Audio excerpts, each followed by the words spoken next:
Hello everyone and welcome back to HoshiCon 2023. My name is Dawnfire, or Dawn Rose if you know me as a VTuber. Today I'm here with Stormie, so can you give a little bit of an introduction about yourself? Yeah, sure. So I'm a content creator from Perth, obviously. I say I'm a variety streamer, but I like to keep my hand in quite a few different things in like the gaming community. So in terms of like my channel and like what I strive to do, it's all about kind of encouraging people to try new things and new games and new franchises, because I feel like I started like playing video games quite late in my life. When I say late, I mean like kind of 18, like only just after high school I started getting into games. Fair, yeah. So there were all these like iconic franchises from, you know, things like The Last of Us or Final Fantasy or, you know, even Call of Duty. Like, like I feel like franchises that people grow up with knowing so well. I didn't. Yeah, I have a friend like fairly similar that sort of missed out like a massive period. They gamed as a kid, massive period where they missed it. Got a gaming laptop and they're catching up on like the last like 20 years of gaming. Yeah, so that's what I'm doing at the moment. So like awesome. Most of the games that I'm playing on stream are games I've never played before. For sure. And I'm also a co-host for the Game on Australia weekly show that I do every week. I'm starting my own podcast soon as well. And then I do a few other things on the side. So I've worked with brands like Lenovo Legion, Ubisoft, Bethesda. So I like to keep myself busy. Oh yeah, that's always good to hear. So what inspired you to become a Twitch streamer? Well, actually before, a lot of people don't know this because they don't talk about it often, but before I even started streaming, I had this really big fear of being on camera, which sounds really silly now, but that's all I do. I hated taking selfies. I never had any like social media presence online. And starting streaming was more than anything about getting out of my comfort zone. Yeah, that's a good idea. So it was a really big step for me, and I think like looking back, because I've done it for a few years now, like seeing how far I've come since then is like huge.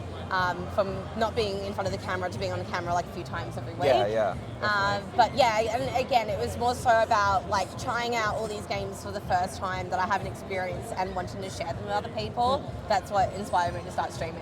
Awesome. That's quite a cool story actually. So you mentioned you're a variety streamer, but tend to focus on sort of newer games that you haven't played before. So when playing a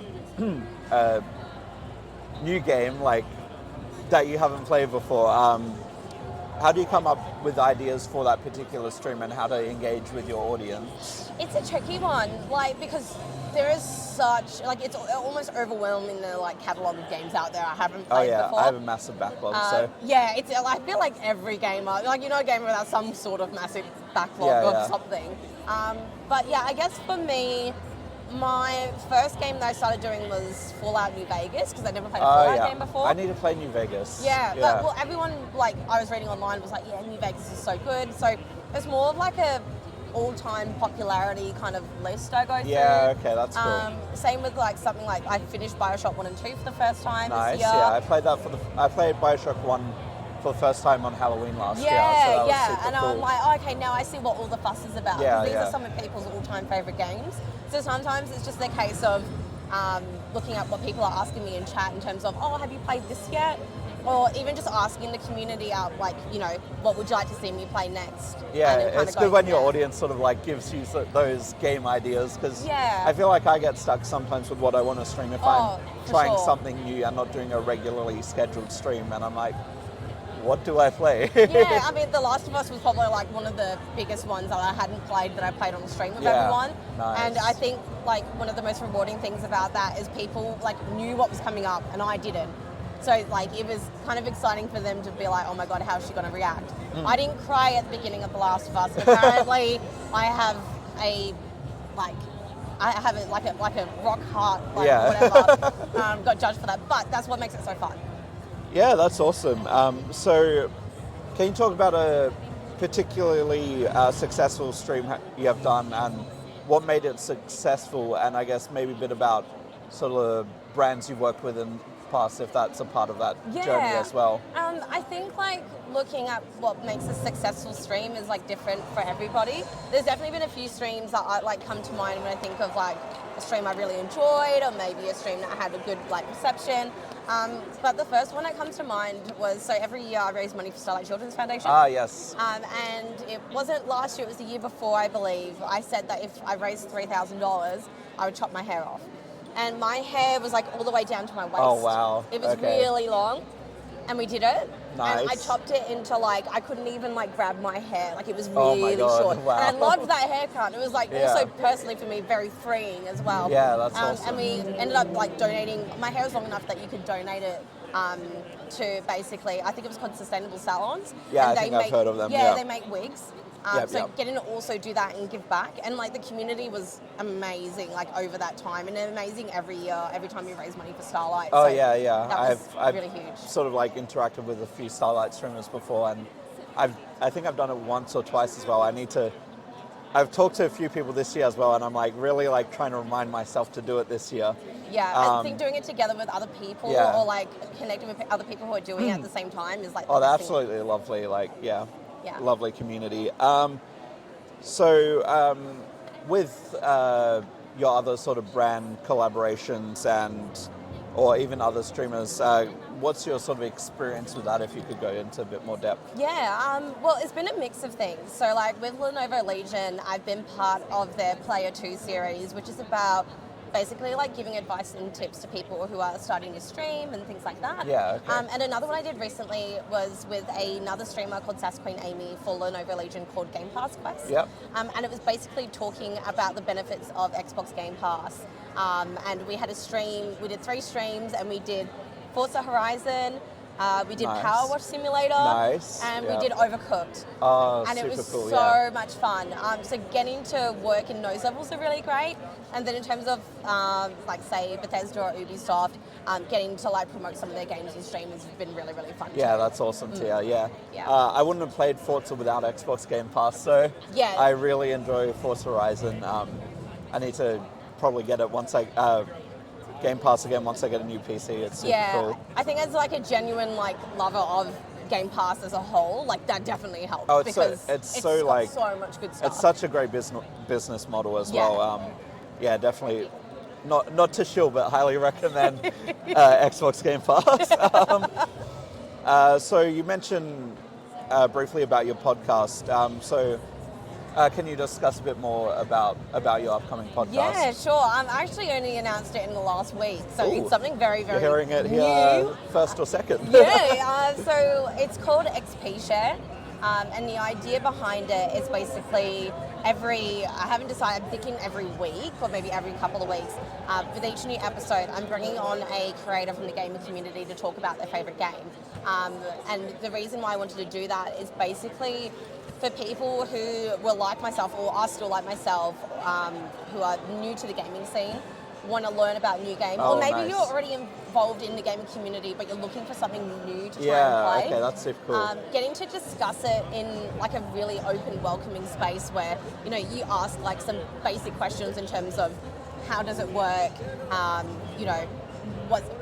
what is it approachable for like a new gamer and things like that, kind of getting down to basics and asking maybe what other people seem as silly questions. That's really cool. And getting to speak to another creator who is very passionate about said game, I think it's going to be really exciting to get to explore that. Such a fantastic idea, honestly. Thank you. If you ever needed anyone to ramble about Xenoblade Chronicles or Persona franchise. Hey, look, no one's actually said for those games yet. I have a few other, not necessarily niche games, but like sort of more Japanese like JRPGs and like other similar games to that. Like I love those franchises. Well, I think any of those kind of games are great, and I think what's been amazing so far, like the reception about it in terms of the responses that we've had and the games submitted in terms of what people are keen to talk about.